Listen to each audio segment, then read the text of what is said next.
오늘 우리에게 주시는 말씀은 잠언 19장 21절 말씀입니다. 제가 본문 말씀을 봉독해 드리겠습니다. 사람의 마음에는 많은 계획이 있어도 오직 여호와의 뜻만이 완전히 서리라. 아멘.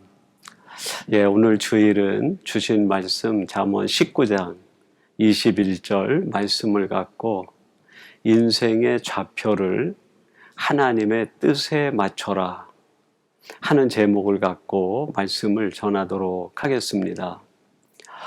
민족운동가이며 얼굴 없는 시인으로 알려지고 또 천주교 교인으로 알려진 박노해 씨가 자신은 일을 할 때 늘 세 가지의 질문을 한다고 했습니다. 첫째는 때인가를 물었다고 그래요.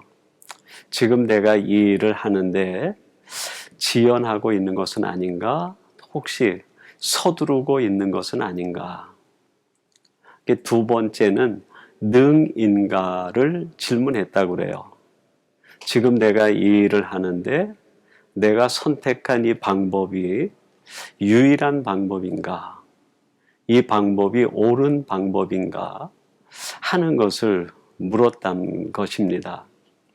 그리고 세 번째는 뜻인가를 물었다고 그래요. 이분이 천주교 교인이기 때문에 뜻을 물었다고 하는 것은 곧 하나님의 뜻, 하나님의 생각을 물었다는 것 아니겠습니까? 지금 내가 이 일을 하려고 하는 것이 나의 뜻, 사람의 계획, 의도가 앞선 것은 아닌가? 하나님의 뜻을 놓치고 내 뜻을 앞세우고 있는 것은 아닌가 한 것을 물은 것이죠. 여러분, 이런 질문을 하고 살아가는 사람 정말 지혜로운 사람이고 후회 없는 인생을 살 수 있겠다 생각이 들어요. 근데 오늘 잠언의 말씀에도 보니까 아버지 하나님이 잠언을 통해서 우리에게 주시는 아주 귀한 메시지가 있습니다. 그게 바로 오늘 본문 말씀인데 한 번 더 주목해 보시기 바랍니다. 제가 봉독해 드리겠습니다. 사람의 마음에는 많은 계획이 있어도 오직 여호와의 뜻만이 완전히 서리라. 이 잠언은 솔로몬이 자신의 아들에게 또 자녀와 또 후대의 많은 사람들에게 주는 교훈과 메시지로 되어 있습니다. 솔로몬이 누굽니까? 하나님으로부터 가장 완전한 지혜를 은사로 받은 사람이에요. 사람 중에 솔로몬보다 더 지혜로운 사람이 있을 수 없고 전에도 없고 후에도 없는 정말 지혜의 왕입니다. 그러니 이 솔로몬이 하는 일이 얼마나 정말 앞뒤가 흔들림이 없이 톱니바퀴가 맞아 돌아가는 것처럼 완전한 계획, 뜻을 가지고 일을 하고 진행하는 사람 아니었겠습니까? 그런데 이 솔로몬이 자신의 삶을 다 살고 보니까 자신에게 나온 지혜로 된 그 인간의 일이 하나님의 뜻 앞에서는 아무런 의미가 없다는 걸 새삼 발견한 거예요.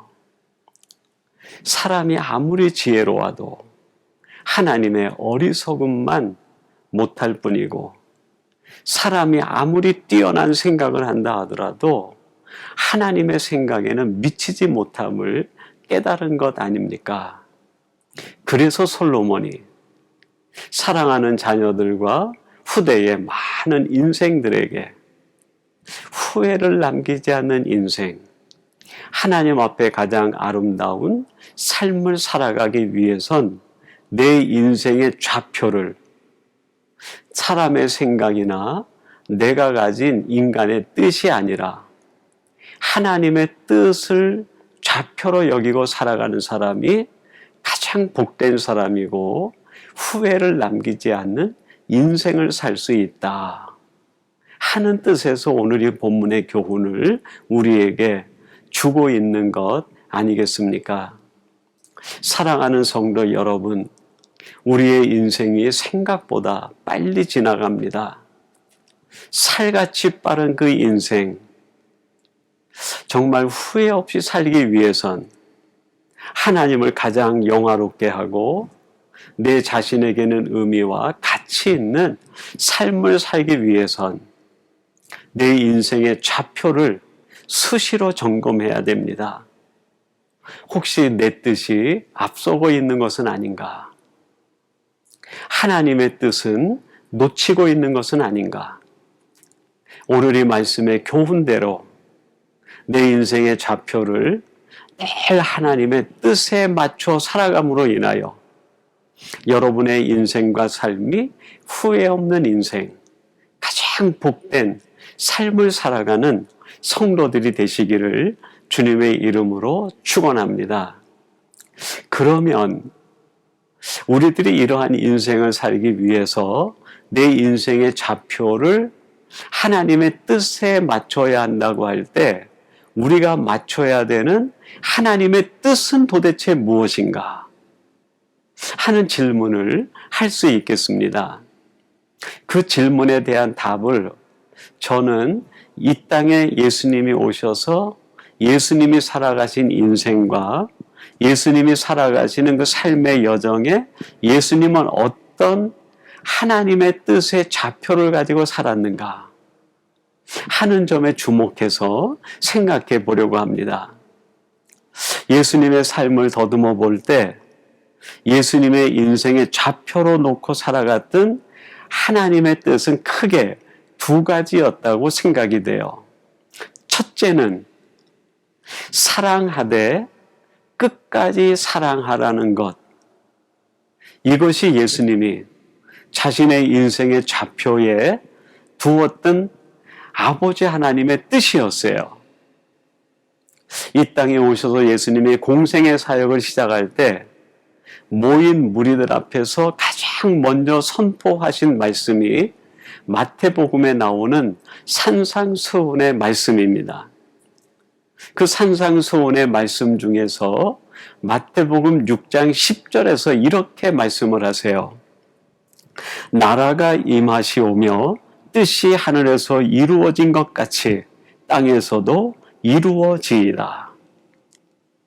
예수님께서 모인 무리들에게 너희들은 기도할 때 이렇게 기도하라 가르치시면서 첫 번째 가르치신 메시지가 바로 이겁니다. 아버지의 뜻이 하늘에서 이루어진 것 같이 이 땅에서도 이루어지기를 위해서 기도하라. 무슨 뜻일까요? 얘들아, 너희의 인생의 좌표를 이 땅에서 아버지의 뜻이 이루어지는 것에 놓고 살아가라는 메시지입니다. 즉, 다른 말로 하면 예수님은 예수님의 인생의 좌표를 바로 이 땅에서 아버지의 뜻이 이루어지는 것, 그것을 좌표로 여기고 살아갔다는 겁니다.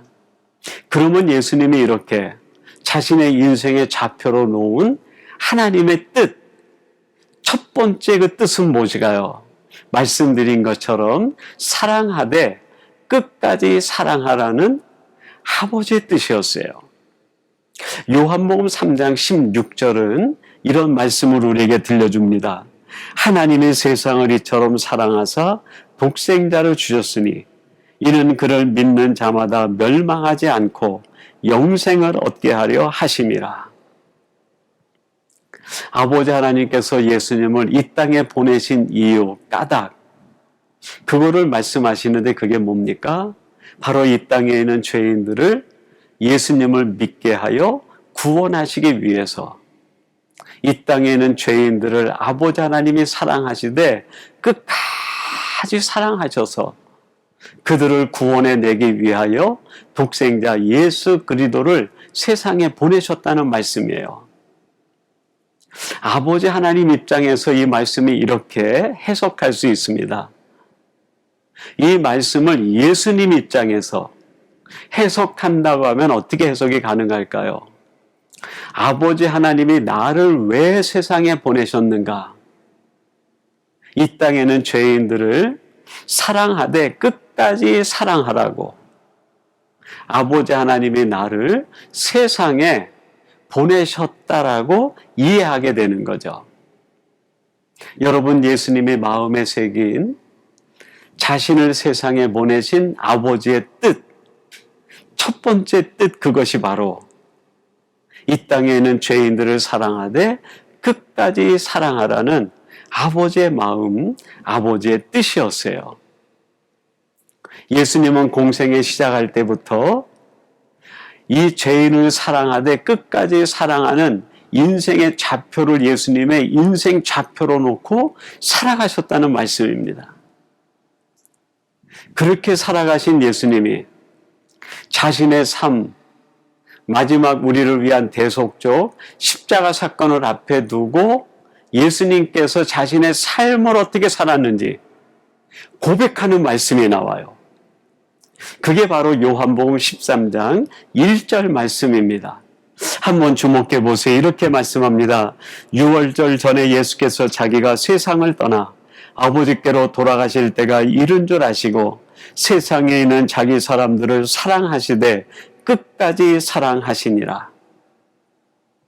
예수님께서 마지막 자신의 십자가 사건을 앞에 두고 인생을 마무리 지을 즈음에 제자들에게 고백합니다. 얘들아, 내가 내 공생의 삶을 살아가는 내 인생의 좌표, 그것은 바로 아버지 하나님이 나에게 이 세상을 보내실 때 나에게 담아주셨던 뜻, 이 땅에는 죄인들을 사랑하되 끝까지 사랑하라는 그 뜻을 가지고 내가 지금까지 달려오셨다는 것을 고백합니다. 그리고 마지막 요한복음 13장 1절에서 자기 사람들을 사랑하시되 끝까지 사랑하시니라. 예수님의 인생의 좌표가 하나님의 뜻으로 가득 차서 아버지 하나님의 뜻 가운데서 발견된 끝까지의 사랑, 그것을 향해 지금까지 달려오셨고 살아오셨다는 말씀이에요. 여러분, 어떤 사람이 가장 복된 사람일까요? 어떤 사람이 이 세상의 삶을 후회를 남기지 않고 사는 사람이 될 수 있을까요? 그렇습니다. 예수님처럼 자신의 인생의 좌표를 사랑하되 끝까지 사랑하라는 아버지 하나님의 뜻을 좌표로 놓고 살아가는 사람, 이런 사람이 가장 복된 사람이요, 후회를 남기지 않는 사람이 될 수 있습니다. 오늘 이 말씀을 함께 나누는 사랑하는 성도 여러분들이 여러분의 인생 좌표가 예수님이 가지셨던 것처럼 끝까지의 사랑이라는 좌표를 따라 살아감으로 인하여 후회를 남기지 않는 가장 복된 성도들이 되시기를 주님의 이름으로 축원합니다. 그리고 두 번째로 예수님께서 자신의 인생 좌표로 삼으셨던 아버지 하나님의 뜻, 그것은 바로 십자가를 감당하라는 것이었어요. 예수님이 이 땅에 오셔서 공생의 사역을 시작할 때 제자와 무리들 앞에서 예수님이 자신의 삶을 어떤 좌표를 가지고 살아가고 있는지 그거를 선포하시고 드러내신 말씀이 나와요. 그게 마가복음 10장 45절 말씀입니다. 이렇게 기록합니다. 인자가 온 것은 섬김을 받으려 함이 아니라 도리어 섬기려 하고 자기 목숨을 많은 사람의 대속물로 주려 함이니라. 예수님께서 이 땅에 오셔서 자신의 인생의 좌표, 인생의 방향을 설명하면서 내가 이 땅에 온 것은 섬김을 받으려 함이 아니라 도리어 섬기려 하고 많은 사람을 위한 대속물로 내 생명을 내어 주기 위해서 왔다라고 말씀을 하세요. 십자가입니다. 예수님이 가지셨던 두 번째 인생 좌표는 십자가를 감당하는 것이었어요. 그리고 그 십자가를 감당하는 것이 바로 예수님을 향해 가지고 계셨던 아버지 하나님의 뜻이었습니다. 여러분, 예수님께서는 이렇게 아버지 하나님의 뜻을 따라 십자가를 감당하는 삶을 사시고 마지막 갈보리 골고다 언덕 위에서 우리를 위한 대속의 십자가의 죽으심을 죽게 됩니다. 예수님에게 있어서는 십자가가 갈보리 언덕 골고다에 있는 십자가였지만 우리에게 하나님께서 십자가를 감당하라고 할 때 도대체 우리들이 감당해야 될 십자가는 무엇입니까? 많은 성도들이 내가 십자가를 져야 된다고 이야기를 합니다. 근데 정말 내가 져야 되는 십자가, 그거는 무엇일까요? 그걸 알아야 내가 십자가를 지고 예수님처럼 십자가의 사람으로 살아갈 수 있고 나에게 십자가를 감당하라고 하는 하나님의 뜻을 내 인생의 좌표로 놓고 살아갈 수 있는 것 아니겠습니까? 도대체 내가 감당해야 될 십자가, 그것은 무엇인가? 저는 그것에 대한 답이 마태복음 26장 38절에서 발견할 수 있다고 생각합니다. 한번 말씀을 주목해 보세요. 이에 말씀하시되 내 마음이 매우 고민하여 죽게 되었으니 너희는 여기 머물러 나와 함께 깨어 있으라 하시고, 예수님께서 마지막 십자가 사건을 앞에 두고 너무 고민하여 너무 괴로우셔서 죽을 만큼 힘드셔서 겟세마네 동산에 올라가셔서 3번씩이나 아버지 하나님 앞에 이 잔을 내게서 물리쳐 달라고 기도합니다. 예수님에게 십자가가 다가올 때 그 십자가는 예수님에게 어떤 의미로 다가왔을까요? 심히 고민스럽고 죽을 만큼 힘든 것. 개역 성경은 공동 번역과 함께 고민하여라는 단어를 괴롭다 하는 말로 번역을 했어요.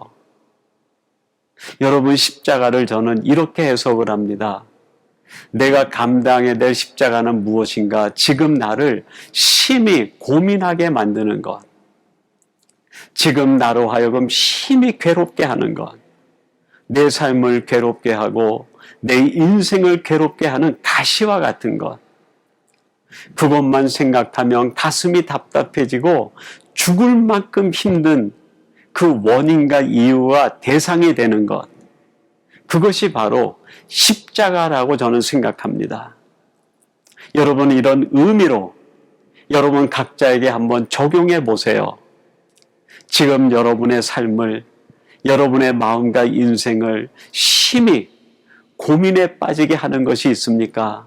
그게 바로 여러분이 감당해야 될 십자가라고 말씀합니다. 여러분의 가슴을 짓누르고 생각만 해도 가슴이 답답해지고 죽을 만큼 힘든 그 이유와 원인과 사건이 있습니까? 그게 바로 내가 감당해야 될 십자가라고 말씀합니다. 예수님께서는 그렇게 자신을 심히 고민스럽게 하고 죽을 만큼 힘들게 했던 십자가 앞으로 나아가 아버지 하나님의 뜻을 쫓아서 당신이 감당해야 될 십자가임을 깨닫고 그 십자가를 지고 우리 인류 구속의 사역을 완성하십니다. 그리고 그 십자가 위에서 예수님이 마지막에 선포하시는 말씀이 있는데 요한복음 19장 30절에서 이렇게 선포하십니다.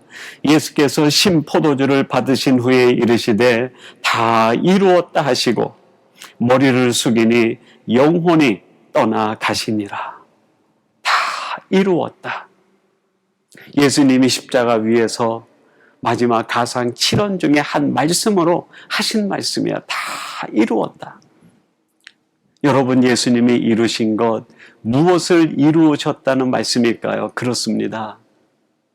나에 대하여 가지고 계셨던 하나님의 뜻, 내가 발견하고 내 인생의 좌표로 놓고 살았던 그 하나님의 뜻을 내가 다 이루었다라는 고백입니다. 공생의 사역을 하는 중간에는 죄인까지도 사랑하시되 끝까지 사랑하라는 아버지의 뜻, 그리고 마지막 십자가 사건 앞에서는 십자가를 감당하라고 하는 그 하나님의 뜻을 다 이루셨다는 말씀이에요. 여러분, 이런 예수 그리스도가 가장 아름다운 신앙인의 삶의 모범이 되는 것 아닙니까? 우리가 따라야 될 모범이고 우리가 따라가야 될 삶의 원형 아닙니까? 어떻게 우리들이 이러한 삶을 살아갈 수 있을까요? 그렇습니다. 내 인생의 좌표를 아버지의 뜻에 맞춰 살아갈 때만이 가능한 거예요. 한국의 그 모든 한국 사람들이 사랑하는 국민 배우라 이름하는 이순재 씨가 있습니다. 그분이 자신의 연기 인생을 쭉 돌아보면서 세 종류의 배우가 있다, 그런 얘기를 했어요. 첫 번째는 대본보다 못하는 배우. 자기 감정과 자기 의도가 늘 앞서는 배우를 말하는 것이겠죠. 두 번째는 대본만큼 하는 배우. 그 문자에 기록된 대로 기계처럼 움직이는 배우. 그런 배우를 말하는 거겠죠. 세 번째 배우가 있는데 대본 이상으로 하는 배우가 있다고 그래요. 어떤 배우인가? 그 작가의 마음을 알고 그 대본 행간에 담겨 있는 작가의 의도와 마음을 쫓아 연기하는 배우. 그리고 감독이 가지고 있는 뜻을 따라 그 드라마와 그 모든 연기 전체를 승화시켜서 감독의 마음을 흡족해 하는 배우. 이런 배우가 있다는 것 아니겠습니까? 그러면서 이 이순재 씨는 세 번째, 감독의 뜻을 알고 작가의 의도를 알고 연기하는 배우가 명배우라고 얘기합니다. 여러분, 우리 크리스찬들도 이런 식으로 세 종류의 크리스찬이 있는 것 아니겠습니까? 하나님이 우리 인생의 대본 말씀을 주셨는데 그 말씀은 다 뿌리쳐버리고 자기 의도와 감정에 치우쳐 살아가는 사람, 하나님이 주시는 말씀을 문자적으로 여기고 살아가는 정말 외식적이고 형식적인 사람. 세 번째 크리스찬이 있는데 그 말씀 속에 담겨있는 아버지 하나님의 뜻을 깨달아 아버지의 뜻을 마음에 새기고 그 뜻을 쫓아 살아가는 크리스찬들. 이런 사람이 진정한 명품 크리스찬이고 하나님이 찾는 신앙인 아니겠습니까? 사랑하는 성도 여러분, 오늘 하나님께서는 이 잠언의 말씀을 통하여 우리들이 어떻게 하면 우리가 살아가는 세상에서 후회를 남기지 않고 하나님 앞에서 가장 복된 인생, 하나님을 영화롭게 하고 우리 자신에겐 가장 의미 있고 가치 있는 삶을 살아가는 사람이 될 수 있을까? 그 비결을 말씀합니다. 그게 뭡니까? 우리의 인생의 좌표를 하나님의 뜻에 맞춰 살아가는 거예요. 우리가 살아가는 인생 여정에선 사람을 사랑하되 끝까지 사랑하라는 아버지의 뜻, 그리고 아버지 앞에 올라갔을 때 우리들이 들고 올라갈 것을 기억하기 위해서 내게 주어진 십자가를 지고 감당하며 살아가는 것, 이것이 우리를 향한 하나님의 뜻입니다. 이 뜻을 인생의 좌표로 놓고 살아감으로 인하여 여러분의 삶이 가장 복된 삶, 여러분의 인생이 후회를 남기지 않는 인생이 될 뿐 아니라 하나님을 기쁘시게 하고 자기 자신에게 가장 가치 있고 의미로운 흔적을 남기는 복된 성도들이 되시기를 주님의 이름으로 축원합니다. 우리 같이 기도하겠습니다. 하나님 아버지, 오늘 주신 말씀을 통하여 우리들이 어떻게 하면 우리가 살아가는 인생 여정에서 후회를 남기지 않고 가장 복된 삶을 살아갈 수 있는가를 가르쳐 주시니 감사합니다. 우리의 인생의 좌표를 우리 인간적 생각과 의도와 내가 가진 뜻 속에 두지 말고 우리를 향해 가지고 계신 아버지 하나님의 뜻에 맞춰 살아가라고 가르쳐 주시니 감사합니다. 오늘 예배하는 저희 모든 성도들이 인생의 좌표를 하나님의 뜻에 맞춰 살아감으로 인하여 후회 없는 인생을 살게 하시고 하나님을 영화롭게 할 뿐 아니라 자기 자신에겐 가장 가치 있고 의미 있는 삶을 살아내는 복된 성도들 되게 해 주옵소서. 예수님의 이름으로 기도하옵나이다. 아멘.